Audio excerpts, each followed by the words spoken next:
Hello बच्चों, स्वागत है आप सबका मेरे YouTube चैनल डॉक्टर सरोज कुमारी पर। आई होप आप लोग सभी बहुत अच्छे होंगे और आप लोग सभी होली की तैयारियां बहुत अच्छे से कर रहे होंगे और होली को अच्छे से एंजॉय भी करेंगे। बट कैसे? हमारे साथ पढ़ते पढ़ते। हम लोग कौन सा चैप्टर पढ़ रहे हैं बच्चे? हम लोग पढ़ रहे थे breathing and exchange of gases. Breathing and exchange of gases. हम लोग पढ़ रहे हैं breathing and exchange of gases. Transport कैसे होता है हमारे बॉडी में, ठीक है? तो गैसेस का ट्रांसपोर्ट जो है बच्चे, ये मेनली मीडियम क्या है? ब्लड है। Blood is the medium of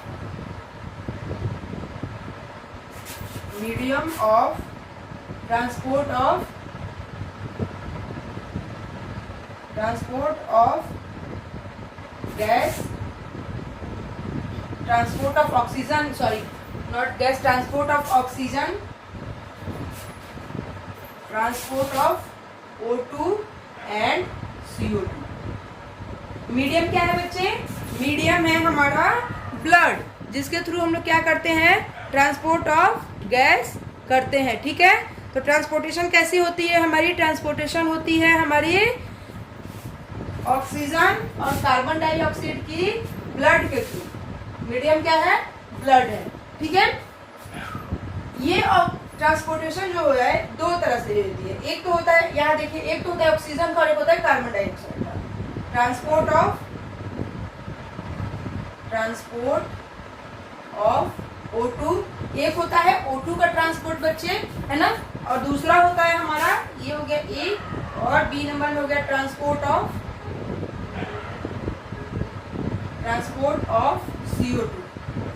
CO2 का ट्रांसपोर्ट होता है। एक ऑक्सीजन का ट्रांसपोर्ट होता है और एक कार्बन डाइऑक्साइड का ट्रांसपोर्ट होता है। पहले हम लोग क्या पढ़ेंगे बच्चे? पहले हम लोग पढ़ेंगे ऑक्सीजन का ट्रांसपोर्ट, ठीक है? हम लोग पढ़ रहे हैं पहले ऑक्सीजन का ट्रांसपोर्ट जो है, ये भी दो तरह से होता है। एक होता है as dissolved gas in plasma. एक होता है कि गैस का डिसॉल्व कहाँ होता है? गैस का डिसॉल्व होता है प्लाज्मा में, और कितना होता है? ये होता है बच्चे 3%, ठीक है? तो ऑक्सीजन का ट्रांसपोर्ट भी कैसे होता है? दो तरह से होता है। एक होता है dissolve in plasma, dissolve gas in plasma, जो कि 3% होता है, और दूसरा होता है एज बाइंड्स विथ हीमोग्लोबिन, ठीक है? और हीमोग्लोबिन कहाँ होता है? आरबीसी, ठीक है? ये कितना होता है बच्चे? यहाँ पे कितना गैसेस का ट्रांसपोर्ट होता है? 97%, ठीक है? तो पहले हम लोग देख लेते हैं कि यहाँ जो हम लोगों ने कहा, क्या कहा? पहले हम 97% पहले ज्यादा देख लेते हैं कि हीमोग्लोबिन में के साथ बाइंड करता है, ठीक है? और वो क्या करता है? 97% पार्ट गैसेस का एक्सचेंज कवर करता है। तो हीमोग्लोबिन जो है, हीमोग्लोबिन को पहले देखते हैं। हीमोग्लोबिन, जिसे हम लोग शॉर्टकट में क्या लिखते हैं? HP, ठीक है? ये क्या है? हीमोग्लोबिन क्या है? हीमोग्लोबिन एक प्रोटीन है जो आरबीसी में प्रेजेंट होता है, ठीक है? Haemoglobin RBC contain a protein called haemoglobin. लिखना पड़ेगा इस डेफिनेशन को, आई होप नहीं लिखना पड़ेगा। हीमोग्लोबिन क्या है? हीमोग्लोबिन वैसा प्रोटीन है जो हमारे आरबीसी में प्रेजेंट होता है, ठीक है? अब ये हीमोग्लोबिन बना है दो वर्ड से, हीमो प्लस ग्लोबिन, ठीक है? हीमो की अगर बात की जाए तो ये 4 हीम, हीम मीन्स क्या होता है? आयरन। तो आयरन के कितने मॉलिक्यूल होते हैं? 4 मॉलिक्यूल होते हैं बच्चे। और ग्लोबिन जो होता है, अगर ग्लोबिन की बात करें तो ये भी क्या होता है? 4 ग्लोबिन, ये भी 4 ग्लोबिन होता है। ग्लोबिन क्या होता है? प्रोटीन। यानी कि 4 मॉलिक्यूल ग्लोबिन के होते हैं और 4 मॉलिक्यूल आयरन के होते हैं, जिससे हमारा ये हीमोग्लोबिन बना होता है, ठीक है? अब हीमोग्लोबिन में ये जो 4 हीम है, इसे हम लोग ही मीन्स आयरन, तो इसे हम लोग ऐसे लिख सकते हैं, है ना, Fe। देन ये बाइंड्स करता है ऑक्सीजन के साथ, बाइंड्स विथ ऑक्सीजन, ठीक है। ऑक्सीजन के साथ क्या किया, बाइंड किया, और ऑक्सीजन के साथ बाइंड करके क्या बनाया, ये हो गया Hb हीमोग्लोबिन, जो हम लोग शॉर्टकट में लिख रहे हैं, और ये प्लस बाइंड किया ऑक्सीजन के साथ और क्या बनाया, HBO, और इसे क्या कहेंगे, ऑक्सी हीमोग्लोबिन, ऑक्सी हीमोग्लोबिन। इसे क्या कहेंगे बच्चे, इसे कहेंगे हम लोग ऑक्सी हीमोग्लोबिन। क्यों, क्योंकि इसके साथ कार्बन आकर सॉरी ऑक्सीजन आकर बाइंड कर गया, किसके साथ, हीमोग्लोबिन के साथ, ठीक है, हीमोग्लोबिन के हीम के साथ। आयरन 4 मॉलिक्यूल जो आयरन के थे उसके साथ क्या बाइंड किया, ऑक्सीजन, और देन क्या बन गया, ऑक्सी हीमोग्लोबिन। यानी कि हम कह सकते हैं क्या ये बात कि एक Hb यानी एक हीमोग्लोबिन का जो मॉलिक्यूल है ये बाइंड इसके साथ कितने, 4 ऑक्सीजन मॉलिक्यूल्स बाइंड करते हैं, ठीक है। यानी कि एक हीमोग्लोबिन के साथ कितने ऑक्सीजन मॉलिक्यूल बाइंड करेंगे, 4 ऑक्सीजन मॉलिक्यूल बाइंड करते हैं। देन बात करते हैं ग्लोबिन की। ग्लोबिन जो होता है बच्चे, ग्लोबिन में होता है, ये 2 तरह के मॉलिक्यूल से बनते हैं, 2 अल्फा मॉलिक्यूल होते हैं और 2 बीटा मॉलिक्यूल होते हैं, ठीक है। इसके साथ क्या होता है, 2 अल्फा मॉलिक्यूल होता है और 2 बीटा मॉलिक्यूल होता है। तो हम लोगों ने जो इतना पढ़ा, क्या इसके आधार पर हम ये याद रखना है कि एक हीमोग्लोबिन में 4 ऑक्सीजन मॉलिक्यूल्स बाइंड करते हैं, ठीक है। देन एवरी 100 ml ब्लड, अगर हम 100 ml ब्लड की बात करें या हमें 100 ml ब्लड की मेजरमेंट को लेके चले, तो एवरी 100 ml में कितना होता है, 15 ग्राम हीमोग्लोबिन होता है। यानी कि हर 100 ml ब्लड में 15 ग्राम हीमोग्लोबिन पाया जाता है, ठीक है। तो 1 ग्राम हीमोग्लोबिन की अगर बात की जाए तो इसमें कितना पाया जाता है, 1.34 मिलीलीटर ऑक्सीजन मॉलिक्यूल, ठीक है। क्योंकि यहाँ पे क्या है, एक हीमोग्लोबिन 4 ऑक्सीजन मॉलिक्यूल से बाइंड कर रहा है, तो उसका अगर मिलीलीटर में देखें तो 1 ग्राम हीमोग्लोबिन में कितने ऑक्सीजन होंगे, 1.34 ऑक्सीजन की मात्रा होगी, ठीक है। तो एवरी 100 ml O2 यानी कि हर 100 ml O2 ब्लड कितना हो जाएगा, 1.34 इंटू 15, ठीक है, तो 15 ग्राम। तो ये कितना हो जाएगा, नियर अबाउट 20 मिली O2, ठीक है। ये नियर अबाउट कितना हो जाएगा बच्चे, 20। तो हम लोग क्या कह सकते हैं इस बात को कि every 100 ml O2 blood equal to 20 ml O2। क्या हम लोग ये बात कह सकते हैं,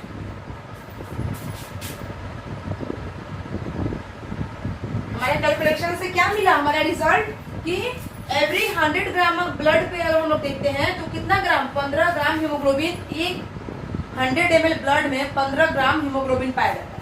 तो अगर 1 ग्राम की अगर बात करें हम लोग, तो 1 ग्राम में कितना होता है, 1.34, ठीक है। तो अगर 100 में देखें तो 1.34 इंटू 15 ग्राम, कैलकुलेशन कीजिएगा, आ जाएगा नियर अबाउट 20 ml O2।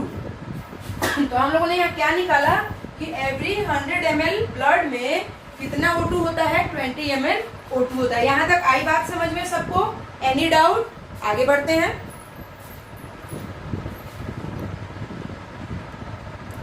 अब हमें जो रिजल्ट मिला है, क्या मिला है, 20 ml O2, ठीक है। 20 ml O2 हमें मिला है। तो अगर इसकी बात की जाए तो इसमें पर 100 ml ऑफ ऑक्सीजनेटेड ब्लड, ये 20 ml क्या है, पर 100 ml ऑक्सीजनेटेड ब्लड में कितना O2 होगा, 20, ठीक है। देन अगर इसकी बात करें तो ये 2 कंडीशन इस पे लागू होते हैं। एक तो जब हम लोग एक्सरसाइज करते हैं, ठीक है, और एक बच्चे जब हम लोग रेस्ट कंडीशन में होते हैं। जब हम लोग पहले रेस्ट की बात करते हैं। जब हम लोग रेस्ट कंडीशन में होते हैं तो हम एज्यूम हमारा क्या आया है यहाँ पे 20 ml। अच्छे से समझेंगे इसे, 20 ml ऑफ O2, ठीक है, किसमें, पर 100 ml ऑफ ऑक्सीजनेटेड ब्लड में, ठीक है। ये जब चलता है, ये जब आता है तो आके यहाँ पे टिश्यूज से हमारे मिलता है, टिश्यूज, और ये टिश्यूज हमारे टिश्यूज को कितना दे देता है बच्चे, ये हमारे टिश्यू को दे देता है 5%। वो 5% कैसे देता है अभी से हम समझते हैं। देखिए ये 5% कैसे दे रहा है, क्यों, क्योंकि हम लोग क्या करते हैं कि सैचुरेशन जो होती है कभी कभी कंप्लीट 100% नहीं हो पाती है, ठीक है। तो ये कैसे दे रहा है, देखिए ये हम टिश्यूज को इसने दे दिया कितना 5%। इसने क्या किया, हमारे टिश्यू को दे दिया, तो बच गया कितना 5%। अगर हमारे टिश्यू ने एज्यूम कर लिया, कंज्यूम कर लिया, तो कितना बच गया 15 ml O2 पर 100 ml ऑफ डीऑक्सीजनेटेड ब्लड, ठीक है। डीऑक्सीजनेटेड ब्लड में कितना आ गया, क्योंकि ये ब्लड कैसा था बच्चे, ये ऑक्सीजनेटेड ब्लड था। जो 20 ml हम लोग लेके चले रेस्ट कंडीशन में, वो कैसा ब्लड था, वो ऑक्सीजनेटेड ब्लड था। लेकिन जब हमारे टिश्यूज के पास गया, उसने उस गैसेस की सप्लाई की, ठीक है, तो हमारे टिश्यूज के पास क्या है, डीऑक्सीजनेटेड ब्लड था। तो टिश्यूज ने क्या किया कि 5% इस ऑक्सीजनेटेड ब्लड का कंज्यूम किया और अपना 15 ml जो डीऑक्सीजनेटेड ब्लड था उसे आगे भेज दिया, ठीक है। ये थी हमारी रेस्ट कंडीशन की। एक्सरसाइज कंडीशन में देखते हैं। एक्सरसाइज कंडीशन में क्या होता है, यहाँ भी 20 ml है, ठीक है, O2, ये भी ऑक्सीजनेटेड है। फिर ये जब हम एक्सरसाइज करते हैं तो उस कंडीशन में ये भी ब्लड ये चला, ठीक है, और इसमें टिश्यू ने कितना कंज्यूम किया, टिश्यू ने कितना कंज्यूम किया 15%। क्यों 15% कंज्यूम किया, क्योंकि हम एक्सरसाइज कर रहे हैं, हमें ज्यादा एयर की जरूरत है, हमें ज्यादा एनर्जी की जरूरत है, तो इसने 15% कंज्यूम कर लिया और बाकी के रेस्ट जो बचे 5%, 5 ml O2 ये कर पर 100 ml डीऑक्सीजनेटेड, यानी कि जब हम रेस्ट कंडीशन में होते हैं उस समय हमें कम ऑक्सीजन की नीड होती है, कम एनर्जी की नीड होती है, तो वहां पे क्या होता है, ज्यादा डीऑक्सीजनेटेड एयर निकलता है, क्योंकि टिश्यू क्या होते हैं कम कंज्यूम कर पाते हैं। यहाँ क्या है कि ज्यादा कंज्यूम किया, तो यहाँ पे क्या हुआ, डीऑक्सीजनेटेड जो था वो 5 ml ही आ पाया, ठीक है। अब इसी के आधार पे बच्चों एक होता है सिग्मोइड कर्व, जिसे कि ऑक्सीजन डिसोसिएशन कर्व भी कहा जाता है। तो ये ऑक्सीजन डिसोसिएशन कर्व देखते हैं। ऑक्सीजन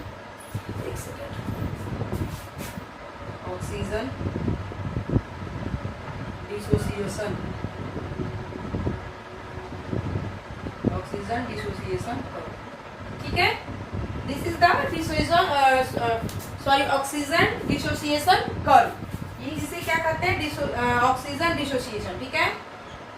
ये हमने बनाया, ये हमने ग्राफ लिया, ठीक है। इस साइड में हम लिखेंगे क्या, परसेंट सैचुरेशन, ठीक है, ऑफ हीमोग्लोबिन विथ O2, ठीक है। 20, 40, 60, 80, 100, ठीक है। लिख देते हैं यहाँ पे 20, 40, 60, 80, 100, ठीक है। फिर इधर नीचे आते हैं, ये क्या है, पार्शियल प्रेशर है बच्चे, partial pressure of oxygen in mmHg, ठीक है। यहाँ आते हैं 20, 40, 60, 80, 100, ठीक है। आगे बढ़ते हैं। हमें जो कर्व मिलता है वो कर्व होता है सिग्मोइड कर्व, ठीक है। इसे हम लोग सिग्मोइड कर्व भी कहते हैं, ठीक है, सिग्मोइड कर्व, इसे हम लोग सिग्मोइड कर्व भी कहते हैं।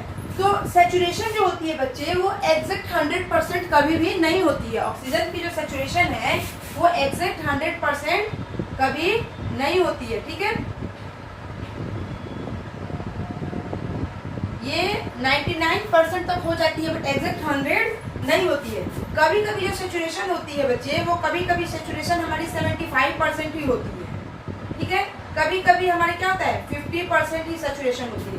तो ये सेचुरेशन जो होता है हमेशा एक कंडीशन में नहीं होता है, और 100% तो बिल्कुल भी नहीं होता है, ठीक है।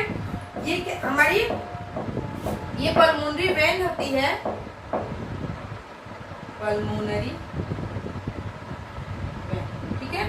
This is the pulmonary vein जो क्या कैरी करती है, ऑक्सीजनेटेड ब्लड को कैरी करती है, ठीक है। अब increase in the partial pressure, अगर ये पार्शियल प्रेशर हम लोगों ने कहाँ लिखा है, नीचे लिखा है।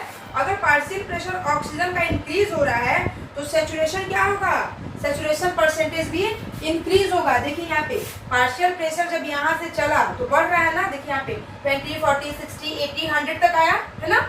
तो जब पार्शियल प्रेशर बढ़ा है तो सेचुरेशन क्या हो रहा है बच्चे, सेचुरेशन भी इसकी इंक्रीज हो रही है, किसकी, हीमोग्लोबिन की। और जब पार्शियल प्रेशर डिक्रीज हो रहा है तो सेचुरेशन भी क्या हो रही है, डिसोसिएशन हो रही है। इसलिए इसे हम क्या कहते हैं, ऑक्सीजन डिसोसिएशन कर्व भी हम लोग इसे बोलते हैं, ठीक है। यहाँ तक आई बात समझ में सबको, किसी को कोई प्रॉब्लम, कोई डाउट, जिसे नहीं समझ में आया वो देख ले एक बार फिर से, ठीक है। अब नेक्स्ट आता है कि ये जो ऑक्सीजन डिसोसिएशन कर्व होता है बच्चे, ये कभी कभी थोड़ा लेफ्ट शिफ्ट होता है, कभी कभी थोड़ा राइट शिफ्ट होता है। इसे नेक्स्ट पेज में करते हैं। ये ऑक्सीजन डिसोसिएशन कर्व जो है ये कभी कभी शिफ्ट टू राइट हो जाता है, ये है हमारी सिग्मोइड कर्व, ये कभी कभी राइट को शिफ्ट होती है, ठीक है। ये हो गया right, shift to right, shift to right. कभी कभी ये लेफ्ट को शिफ्ट होती है, ठीक है, शिफ्ट टू लेफ्ट। तो जब ये राइट को शिफ्ट होती है, यहाँ देखिए शिफ्ट टू राइट बच्चे, जब ये राइट को शिफ्ट होगी तो क्या होगा, यहाँ पे होगा dissociation, dissociation of oxygen from haemoglobin HbO2, dissociation of oxygen from haemoglobin, ठीक है। बट जब ये राइट को शिफ्ट होगी बच्चे तो यहाँ क्या होगा, एसोसिएशन हो जाएगा, association of oxygen by haemoglobin. इसमें क्या होगा, ऑक्सीजन का एसोसिएशन हो जाएगा किससे से, हीमोग्लोबिन से। तो जब ये राइट शिफ्ट और लेफ्ट शिफ्ट कर रही है तो हम लोग डिफरेंस देखते हैं, शिफ्ट टू राइट, और यहाँ होगा shift to left, shift to left. Right को शिफ्ट हो रही है, लेफ्ट को शिफ्ट हो रही है। तो जब राइट को शिफ्ट करेगी बच्चे, जब ये राइट को शिफ्ट हो रही है तो क्या कर रहा है, decrease in partial pressure, decrease in partial pressure of oxygen. Oxygen का पार्शियल प्रेशर घट रहा है तो यहाँ क्या हो जाएगा, एकदम उल्टा हो जाएगा। अगर आपको राइट का याद है तो लेफ्ट का बिल्कुल याद कर लीजिएगा। तो यहाँ क्या हो जाएगा, इंक्रीज,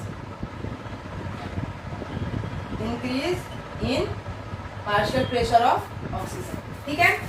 देन अगर इंक्रीज हो रहा है, increase in partial pressure of carbon dioxide, अगर कार्बन डाइऑक्साइड का पार्शियल प्रेशर अगर बढ़ रहा है तो डिक्रीज इन, यहाँ क्या हो जाएगा, डिक्रीज हो जाएगा, decrease in partial pressure of carbon dioxide. अगर इधर इंक्रीज हो रहा है तो इधर डिक्रीज होगा, अपोजिट चलेंगे दोनों, ठीक है। अगर यहाँ हाइड्रोजन आयन का क्या हो रहा है, कंसंट्रेशन इंक्रीज हो रहा है, increase in hydrogen ion concentration, तो यहाँ क्या हो जाएगा बच्चे, decrease in hydrogen ion concentration gradient, ठीक है। देन अगर यहाँ पे डिक्रीज हो रही है, क्या, डिक्रीज इन पीएच, ठीक है। यहाँ पे अगर पीएच घट रही है तो यहाँ क्या हो जाएगी, अगर पीएच घट रहा है तो क्या हो जाएगा, एसिडिक फॉर्म हो जाएगा। ठीक है, तो यहाँ पे क्या हो जाएगा, इंक्रीज हो जाएगा, इंक्रीज इन पीएच, और पीएच जब इंक्रीज होगा तो क्या होगा, एल्कलाइन हो जाएगा। ठीक है, और जब पीएच बढ़ेगा तो यहाँ पे क्या हो जाएगा, बॉडी टेम्परेचर इंक्रीज हो, जब पीएच डिक्रीज होगा तो बॉडी टेम्परेचर इंक्रीज होगा, इंक्रीज इन बॉडी टेम्परेचर। ठीक है, अगर यहाँ पे बॉडी टेम्परेचर इंक्रीज किया तो शिफ्ट टू लेफ्ट में क्या हो जाएगा, डिक्रीज हो जाएगा, डिक्रीज इन बॉडी टेम्परेचर। आई बात यहाँ तक समझ में सबको, कोई प्रॉब्लम?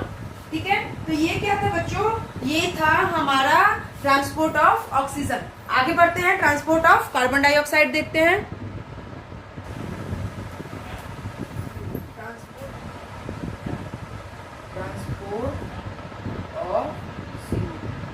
पहले हम लोगों ने क्या पढ़ा, ऑक्सीजन का ट्रांसपोर्ट, अभी हम लोग CO2 का ट्रांसपोर्ट करेंगे।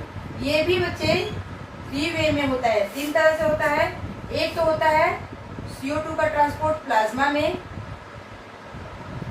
और ये कितने % होता है, ये होता है 7%। CO2 का ट्रांसपोर्ट कहाँ हो रहा है, हमारे प्लाज्मा में, और कितना हो रहा है, 7% हो रहा है। ठीक है, दूसरा होता है in the form of bicarbonate, in the form of bicarbonate। Bicarbonate के फॉर्म में, और यहाँ पे कितना होता है, यहाँ पे होता है बच्चों 70%, 70%। बाइकार्बोनेट के फॉर्म में 70% होता है। इसमें क्या होता है कि कार्बन डाइऑक्साइड के साथ वाटर आके कंबाइंड होता है। ठीक है, then carbonic amylase,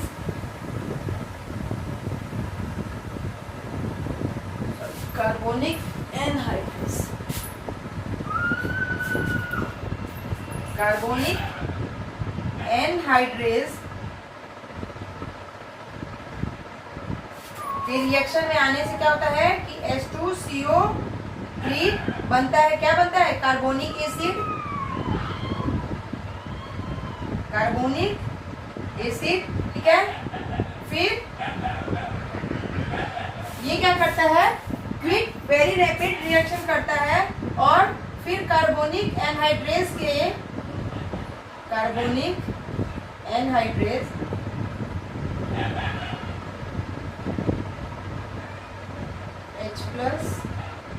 HCO3 bicarbonate, ये कौन सा फॉर्म बना लेता है, बाइकार्बोनेट,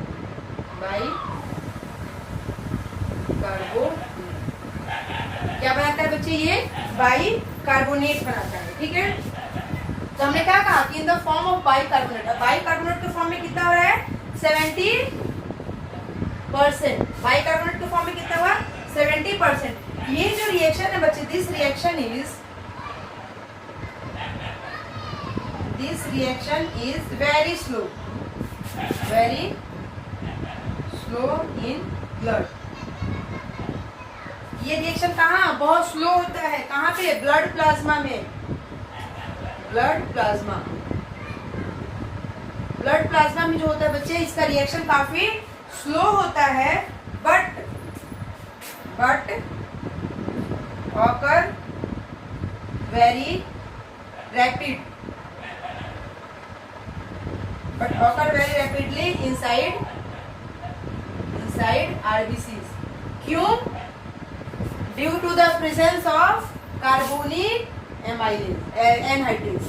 किसके प्रेजेंस के कारण, ये स्लो रिएक्शन है ब्लड प्लाज्मा में, बट ये वेरी रैपिडली होती है आरबीसी में। प्लाज्मा में स्लो होती है, आरबीसी में रैपिड होती है। क्यों, क्योंकि आरबीसी में क्या होते हैं, कार्बोनिक एनहाइड्रेज होते हैं। ठीक है, तीसरा यहाँ पे आता है, now third one is in the form of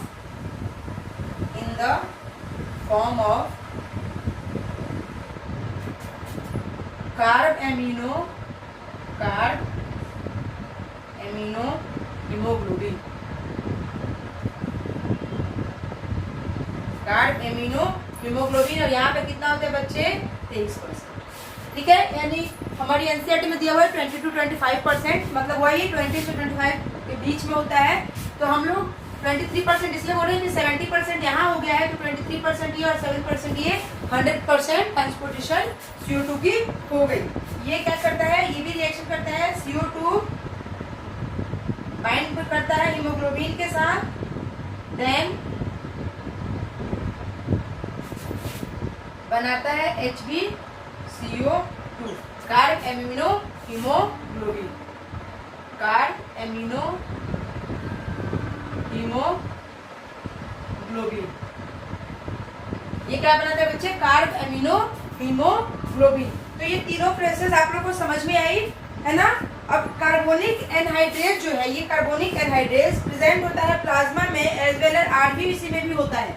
ये प्लाज्मा और आरबीसी दोनों में होता है, बट मोर होता है आरबीसी में, इसलिए यहाँ पे ये रिएक्शन जो है रैपिड करता है आरबीसी में। ठीक है, एक पॉइंट गिवन है हमारी एनसीईआरटी में, एवरी, हम लोग एनसीईआरटी का एक भी चीज छोड़ेंगे नहीं। 100 ml of deoxygenated blood delivers 4 ml of CO2 to the alveoli। ठीक है, कह रहा है कि एवरी 100 ml डीऑक्सीजनेटेड ब्लड जो है वो क्या करता है, डिलीवर करता है approximately 4 ml of, sorry 4 ml of CO2 to the alveoli. 4 ml CO2 क्या करता है, डिलीवर करता है किसे, हमारी एल्वियोली को। तो ये हम लोगों ने बच्चों अपना कंप्लीट कर लिया क्या, transport of oxygen, sorry carbon dioxide. तो हमारा carbon dioxide, transport of carbon dioxide और ट्रांसपोर्ट ऑफ ऑक्सीजन दोनों कंप्लीट हो गया। नेक्स्ट एक छोटा सा टॉपिक है regulation of respiration. Regulation of respiration, regulation of respiration. ठीक है, आगे बढ़ते हैं। रेगुलेशन ऑफ रिस्पायरेशन जो होता है वो दो तरह से होता है, एक तो न्यूरल कंट्रोल होता है और एक केमिकल कंट्रोल होता है। यानी कि रिस्पायरेशन का रेगुलेशन दो फॉर्म में हो रहा है, एक न्यूरल कंट्रोल में हो रहा है, एक केमिकल कंट्रोल में हो रहा है। तो हम लोग दोनों करेंगे। पहले हम लोग करते हैं neural control. Neural control of respiration. हम लोग इसका रिस्पायरेशन का न्यूरल कंट्रोल पहले देखा है। ये होता है, एक होता है मेडुला में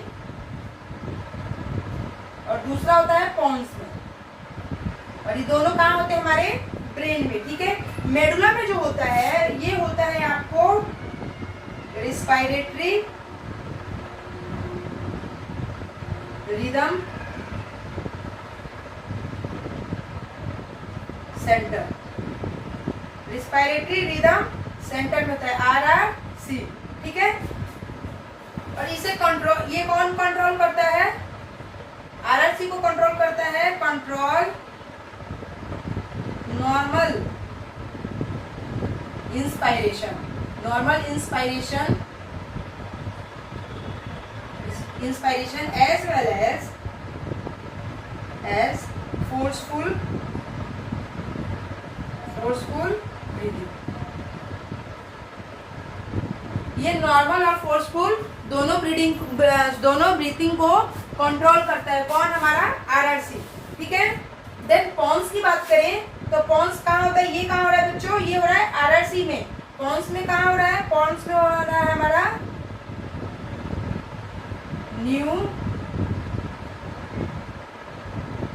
न्यूमोटॉक्सिक सेंटर। न्यूमोटॉक्सिक सेंटर पे हो रहा है। ठीक है, ये न्यूमोटॉक्सिक सेंटर को हम क्या कहते हैं, स्विच ऑफ सेंटर। इसे हम लोग स्विच ऑफ सेंटर भी कहते हैं। ये क्या करता है कि सेंड सिग्नल्स, ये सिग्नल भेजता है टू किसे, आरआरसी। आरआरसी कहाँ है, ये सिग्नल भेजता है, स्विच ऑफ सेंटर सिग्नल भेजता है किसे, आरआरसी को। तब क्या होता है, आरआरसी क्या करती है, अल्टर यानी डिक्रीज लिख लेते हैं, simple word, decrease rate of respiration.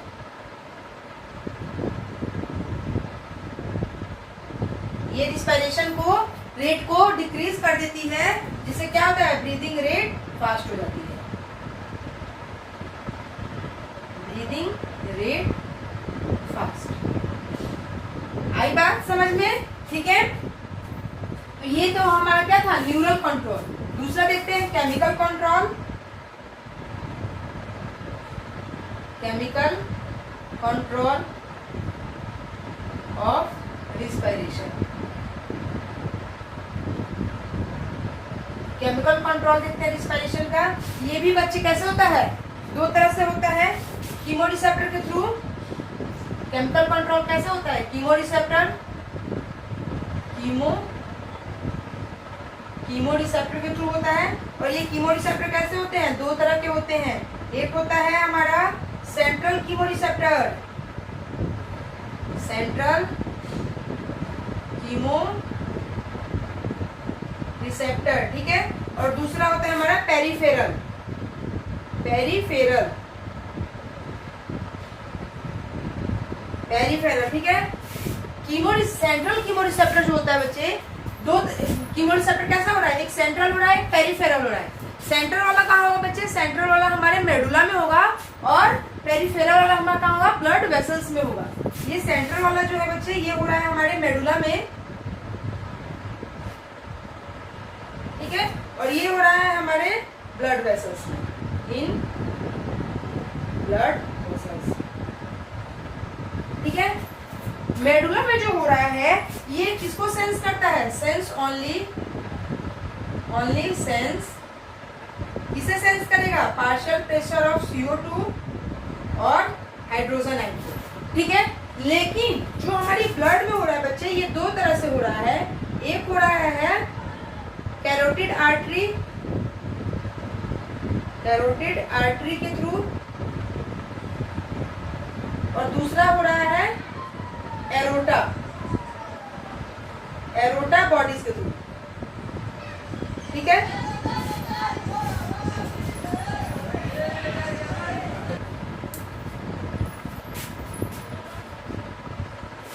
बच्चे ये जो है, ये सेंस करता है, सेंट्रल कीमोरिसेप्टर जो है, ये सेंस करता है किसको, partial pressure of carbon dioxide को और हाइड्रोजन आयन को। लेकिन ये जो एरोटा बॉडीज है और ये कैरोटिड आर्टरी है, ये दोनों मिलकर सेंस करते हैं किसे, ये सेंस करते हैं, sense the partial pressure of carbon dioxide, little amount of partial pressure of oxygen और हाइड्रोजन आयन को। Oxygen play a very little role, oxygen play a very little role in sensitivity of chemoreceptor. ये क्या करता है, बहुत ही मतलब small little role play करता है किस, कौन, ऑक्सीजन कीमोरिसेप्टर की सेंसिटिविटी में। तो बच्चों हम लोगों ने कंप्लीट किया रेगुलेशन ऑफ रिस्पायरेशन। अब एक छोटा टॉपिक है एक और हमारा, जो कि हमारे इस चैप्टर का लास्ट टॉपिक है, disorder of respiratory system, disorders of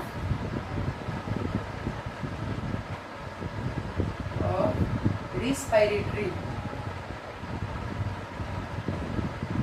disorder of respiratory system. Respiratory system के क्या क्या डिसऑर्डर है वो देखते हैं हम लोग। पहला डिसऑर्डर जो है बच्चे, वो आता है हमारा अस्थमा। अस्थमा ये हमारा रिस्पायरेटरी सिस्टम का पहला डिसऑर्डर है। इसमें क्या होती है, difficulty in breathing, difficulty in breathing, सांस लेने में प्रॉब्लम होती है, ठीक है। सांस लेने में क्या होती है, डिफिकल्टी होती है, प्रॉब्लम होती है। और क्या होता है इसमें, wheezing, coughing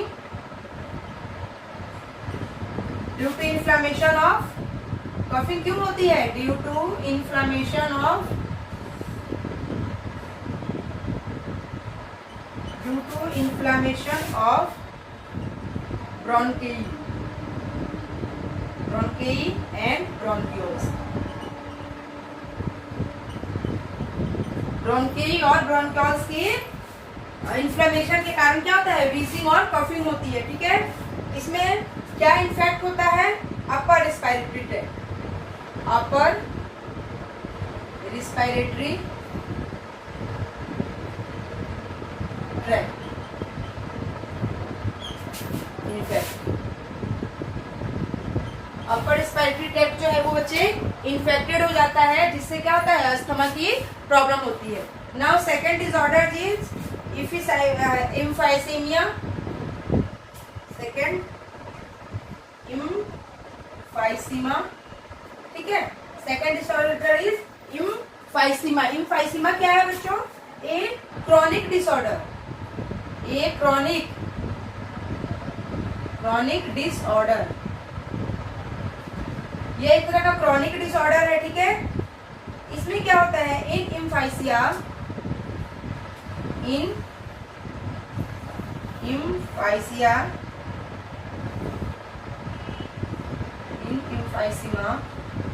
एल्वियोलर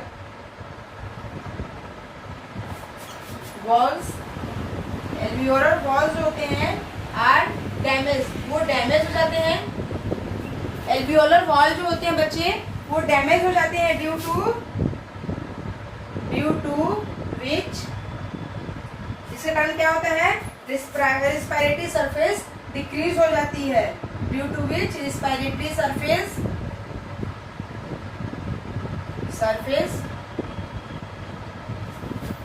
डिक्रीज्ड। और ये होता क्यों है?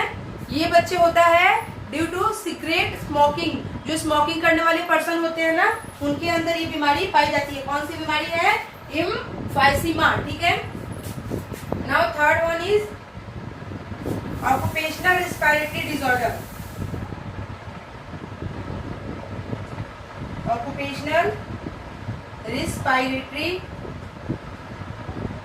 डिसऑर्डर, इसे क्या कहते हैं? ORC, occupational respiratory disorder, sorry ORD disorder कहा जाता है, ठीक है। इसमें क्या होता है? The disorder that takes place due to the chronic exposure, मतलब कि जो क्या कहते हैं कि ऐसे लोगों में ये डिसऑर्डर होता है जो कहाँ काम करते हैं? क्रॉनिक प्लेसेस पे काम करते हैं, जहाँ पे उनको इस बीमारी को होने का खतरा सबसे ज्यादा होता है। जैसे कि जो कोयले की खदान होती है ना, कोयले की खदान में जो लोग काम करते हैं तो उन्हें क्या हो जाता है? उन्हें भी एक बीमारी होती है जिसे हम लोग कहते हैं black lung disease, black lung disease. Black lung disease किसमें होती है बच्चे? ये होती है जो कोयले की खान में काम करते हैं, कोयले के कारण होती है। सिलिकोसिस होती है, सिलिकोसिस ये होती है जो सिलिका की खान में काम करते हैं, उनके अंदर कौन सी बीमारी होती है? सिलिकोसिस हो जाती है। देन होती है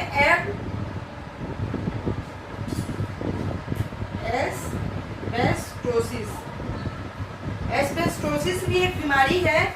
ये किसके कारण होती है? Asbestosis,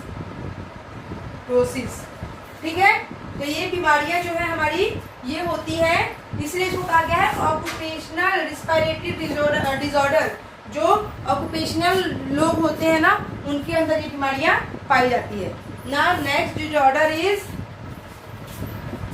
hypoxia, fourth hypoxia. ये क्या है? एक condition of oxygen shortage in tissue. ये क्या होता है? ऑक्सीजन शॉर्टेज इन टिश्यू, जब टिश्यू में ऑक्सीजन की कमी हो जाती है ना, तो ये रोग होता है। कौन सा रोग है? हाइपोक्सिया। ठीक है। Then fifth one is asphyxia. Asphyxia ये क्या होता है बच्चे? ये होता है कि जब O2 कंटेंट फॉल्स, जब O2 रेट क्या होता है? कम होता है, और CO2 rate, CO2 content rises. जब शरीर में क्या होता है? ऑक्सीजन की मात्रा कम हो जाती है और कार्बन डाइऑक्साइड की मात्रा ज्यादा हो जाती है, तो ये बीमारी होती है। और इसमें क्या होता है? It paralyses the respiratory centre. Paralyse the respiratory centre. Respiratory centre ये क्या करता है? हमारा जो रेस्पिरेटरी सेंटर होता है उसको ये पैरालाइज कर देता है। क्यों? क्योंकि ऑक्सीजन की कमी हो गई और कार्बन डाइऑक्साइड राइज हो गया है, यानी ज्यादा हो गया है। ठीक है।